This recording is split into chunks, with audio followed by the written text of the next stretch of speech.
Hello everyone, welcome and welcome back to my YouTube channel. कैसे हो आप सब? आशा करते हैं आप सब बहुत अच्छे होंगे और हम भी बहुत अच्छे हैं। आज है 30 दिसंबर 2024 और साल का लास्ट दिन आने वाला है 31 दिसंबर। और आज हम जा रहे हैं बाज़ार, तो आप लोगों को भी लेके चलते हैं। चलिए, पहले जाएंगे हम बालाजी के, क्योंकि आज सोमवार है, फास्ट है। तो वहाँ पर महादेव जी का मंदिर भी है, तो वहाँ पे पहले सबसे पहले वहाँ जाके डोग लगाएंगे। फिर उसके बाद ही जाएंगे हम। कुछ लेके आना है बाज़ार से, तो वो लेके आएंगे फिर। तो चलिए चलते हैं। ये निकल गई हमारी बाइक बाहर, अब जाएंगे हम बाइक से।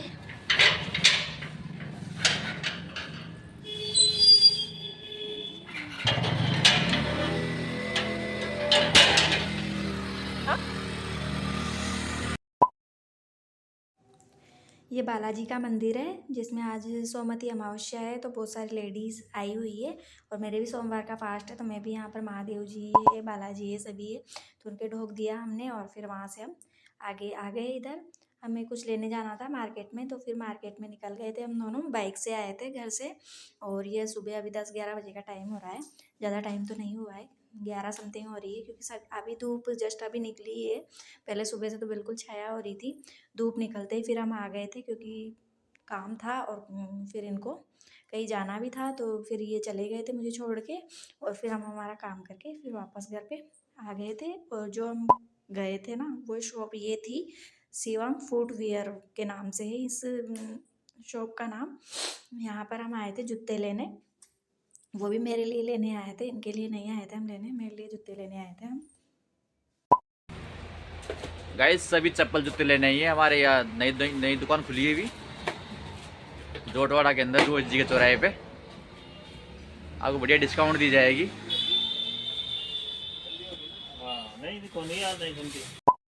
ये लेके आए हैं हम जूते, ये वाले। तो दिखाते हैं आपको कौन से वाले जूते हैं ये। अभी सर्दी ज़्यादा भी बढ़ गई है, तो इस वजह से कहीं भी जाओ तो जूते पहन के जाओ, इस वजह से हम ये वाले जूते लेके आए हैं। ये देखिए आप लोग,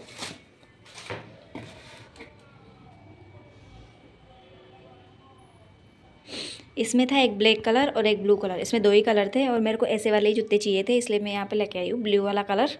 ये वाले जूते मेरे को बहुत अच्छे लगे, तो अब पहनेंगे इनको कहीं ना कहीं जाएंगे तो चलिए चलते हैं।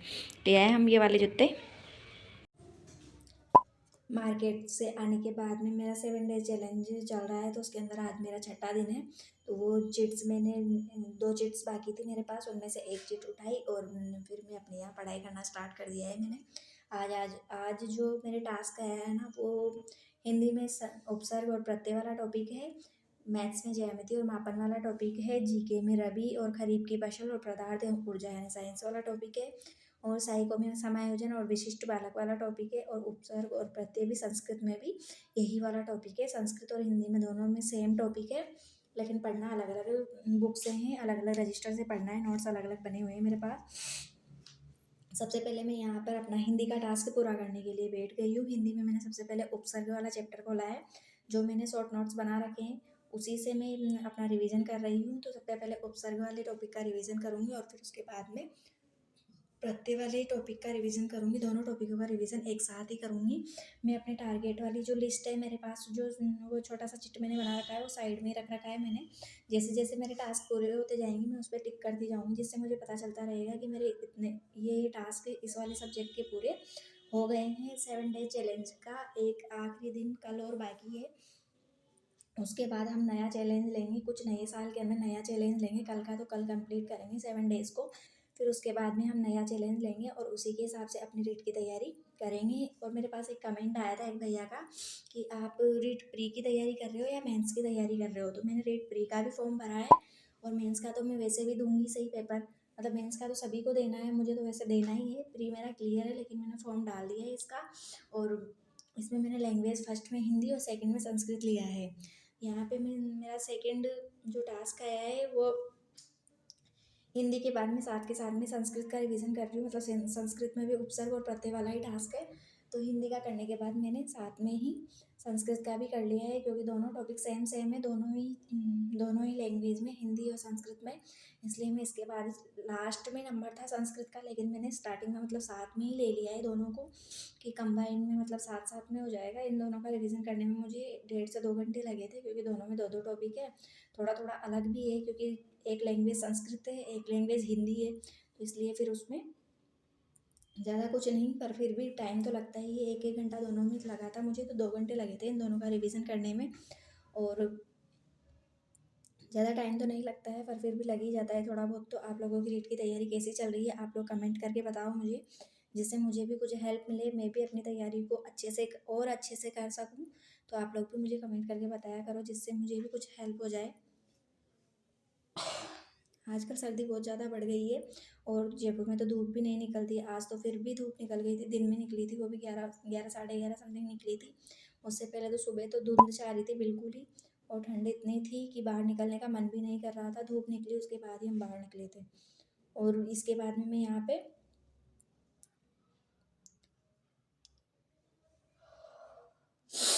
पे साइकोलॉजी वाला चैप्टर पढ़ रही हूँ, जिसमें समायोजन और विशिष्ट बालक वाला टॉपिक है। तो इसमें सबसे पहले मैं समायोजन वाला टॉपिक पढ़ रही हूँ, और इस टॉपिक को पढ़ने में मुझे कम से कम 1 से 1.5 घंटा लगा था, इस वाले टॉपिक को। और इसके बाद में विशिष्ट बालक वाला जो टॉपिक है, दोनों टॉपिकों को पढ़ने में 1 से 1.5 घंटा लगा। और ये दिन का टाइम हो गया था, मैं 3 बजे समथिंग चाय वाय पी के और फिर वापस पढ़ने बैठी थी, क्योंकि मैं बाहर से आई थी तब मुझे 1 बज गए थे। फिर उसके बाद आके मैं पढ़ने बैठी, तो 2 चैप्टर पूरे किए, जिसमें 3 बज गए।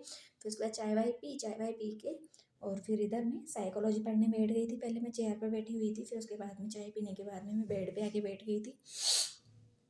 मैंने रूम का गेट लगा के बैठी हुई थी, क्योंकि गेट के जस्ट सामने ही बेड लगा हुआ है, तो उस पर हवा आती है।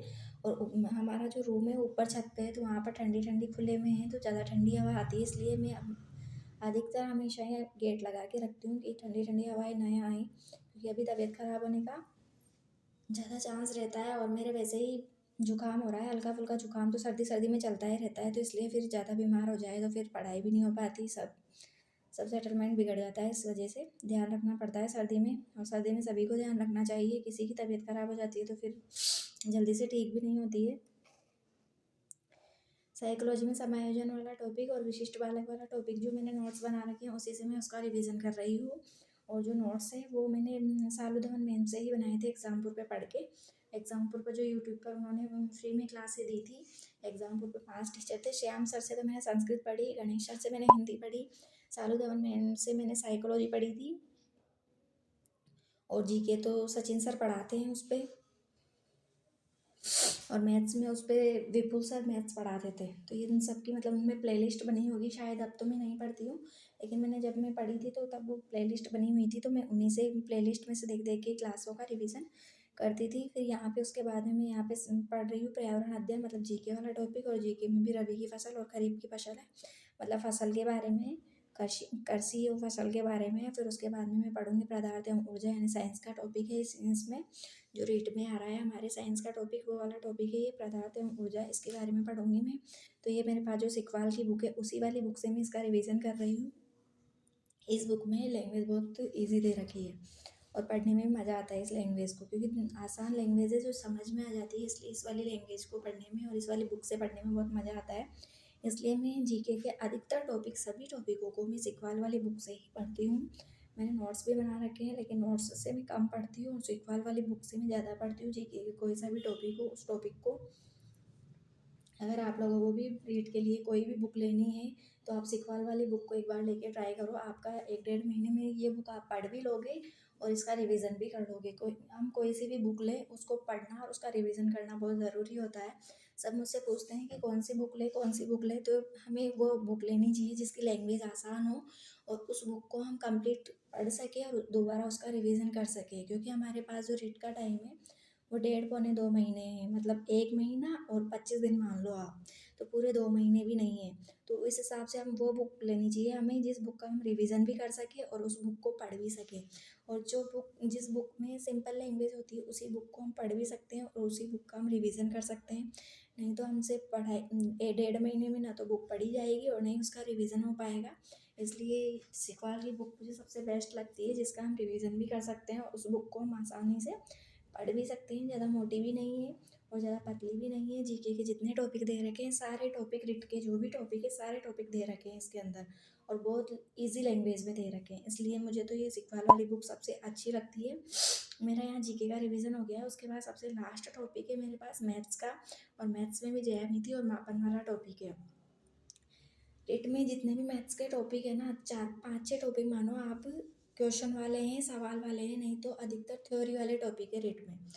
क्योंकि रिट में अधिकतर थ्योरी वाले क्वेश्चन ही आते हैं। क्वेश्चन मतलब जैसे साधारण ब्याज है, लाभ हानि है, औसत है, और ये एलसीएम एचसीएफ है, इन्हीं के क्वेश्चन बनते हैं। और तो सभी थ्योरी के क्वेश्चन आते हैं, क्योंकि शिक्षण विधियाँ आती है तो कम से कम 10 क्वेश्चन तो शिक्षण विधियों के आते हैं, तो वो भी थ्योरी वाले होते हैं। और जैसे ये दे रखा है इसमें ज्यामिति, मापन, इनके भी अधिकतर थ्योरी वाले क्वेश्चन ही आते हैं। इनमें से सवाल कम बनते हैं, इसलिए रेट में चांसेस होते हैं कि मैथ्स में अधिकतर क्वेश्चन सही हो। मेरे जो 121 नंबर आए हैं ना, उसमें से मैथ्स में मेरे 25 नंबर आए हैं। क्योंकि मुझे मैथ्स इतने नहीं आती है, पर फिर भी इसमें थ्योरी वाले क्वेश्चन होते हैं जो मतलब गलत कर होने के चांसेस कम होते हैं, अधिकतर के सही होते हैं ये क्वेश्चन। इसलिए ज़्यादा सवालों में उलझने की ज़रूरत ही नहीं है। जो हमें ज़्यादा मतलब थ्योरी टाइप दे रखा है, जैसे शिक्षण विधियाँ हैं तो शिक्षण विधियों के कम से कम 12-13 क्वेश्चन आते हैं। 12-13 क्वेश्चन से कम नहीं आते, क्योंकि 15-15 क्वेश्चन आते हैं। 15 शिक्षण विधियों के मानो आप, और 15 सवालों के मानो, तो उसमें से 15 भी नहीं आएंगे, तब भी 12-13 क्वेश्चन तो शिक्षण विधियों के आते ही है। और जो ये शिक्षण विधियाँ दे रखी है मैथ्स में, अगर अपन इन शिक्षण विधियों को अच्छे से कंप्लीट कर लेते हैं तो हमारे कम से 12-13 क्वेश्चन में से 10-11 क्वेश्चन तो आसानी से सही हो जाते हैं। और मैं मैथ्स में ये थ्योरी वाला टॉपिक ही है जो लास्ट टॉपिक है, ज्यामिति और मापन, इसी वाले टॉपिक का रिवीजन मैं सिक्वाल वाली बुक से ही कर रही हूँ। क्योंकि ये बुक, इसमें जो पीछे दे रखा है ना, और इसमें क्वेश्चन भी दे रखे हैं साथ साथ में, 40-50 क्वेश्चन दे रखे हैं दोनों टॉपिकों के, मतलब अलग अलग टॉपिक है दोनों, साथ साथ में दे रखे हैं, आगे पीछे दे रखे हैं ये दोनों टॉपिक। तो इनके 40-50 क्वेश्चन एक टॉपिक के ज्यामिति वाले के, और 40-50 क्वेश्चन ही मापन वाले के दे रखे हैं। तो ये क्वेश्चन जैसे हम सॉल्व करते हैं ना, तो हमें मतलब कॉन्फिडेंस आ जाता है कि हाँ, हमारा ये वाला टॉपिक कंप्लीट हो गया है, और इस वाले टॉपिक में से कोई भी क्वेश्चन आए तो हम इसको गलत नहीं करेंगे। तो आप लोगों को भी अगर बुक लेनी है तो आप सिक्वाल की ले सकते हो, और किसी की भी ले सकते हो। स्प्रिंग बोर्ड की भी सही आती है बुक। मैंने पढ़ी नहीं है, पर सुना है बहुतों से कि स्प्रिंग बोर्ड की बुक भी सही आती है। अगर आप लोगों को हमारा वीडियो थोड़ा सा भी यूज़फुल लगता है या अच्छा लगता है तो हमारे चैनल को लाइक, शेयर और सब्सक्राइब करें, और वीडियो को लाइक करें, चैनल को सब्सक्राइब करें, और बेल आइकन दबाना ना भूलें, जिससे कि हमारा वीडियो सबसे पहले आप तक पहुंचे, और जो भी हम नया वीडियो डालें वो वीडियो आप तक आ जाए और आप हमारा वीडियो देख पाओ। इसलिए आप हमारे चैनल को सब्सक्राइब कर लीजिए। जो हमारा अब आगे हम जितने भी वीडियो डालेंगे वो सब आप तक पहुँच जाएंगे, और हम जो भी वीडियो डालते हैं वो रीड से रिलेटेड होता है। वो तो आगे मिलते हैं अगले वीडियो में, तब तक के लिए राधे राधे, थैंक यू।